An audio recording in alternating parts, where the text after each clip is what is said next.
The enhanced node of IP adapter's clip vision allows breaking through the 24-pixel limitation of clip vision, as shown in this chart, by splitting and then merging the image.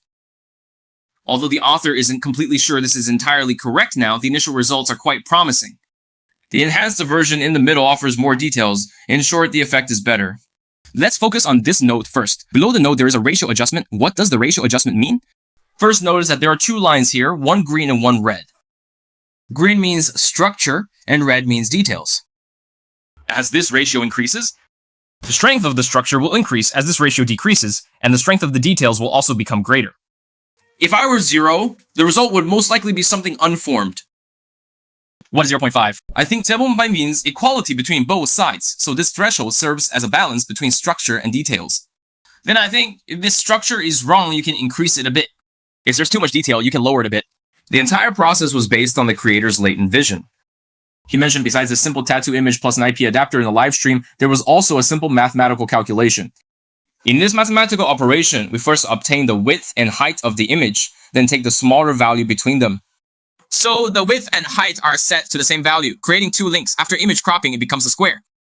After the blocks come out, we need to enter the IP adapter. The enhanced version of the clip vision in the IP adapter corresponds to an enhanced tie model.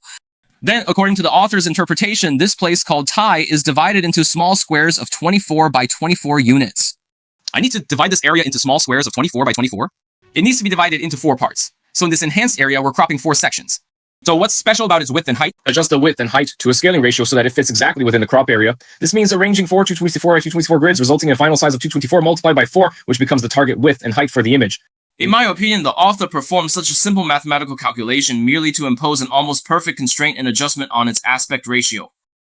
Of course, if you have a better way, feel free to try it. Regarding the IP adapter, the older version requires separately loading the clip vision and IP adapter models. Now that we're using the IP address loader, there's no need to incorporate the clip vision model anymore. Navigate to RunningHub's AI or click the link in the introduction to register and get 1200 gigabytes. Log in every day to receive an additional 100 points. The corresponding AI workflow and one-click AI applications have been deployed online and can now be run and tested online.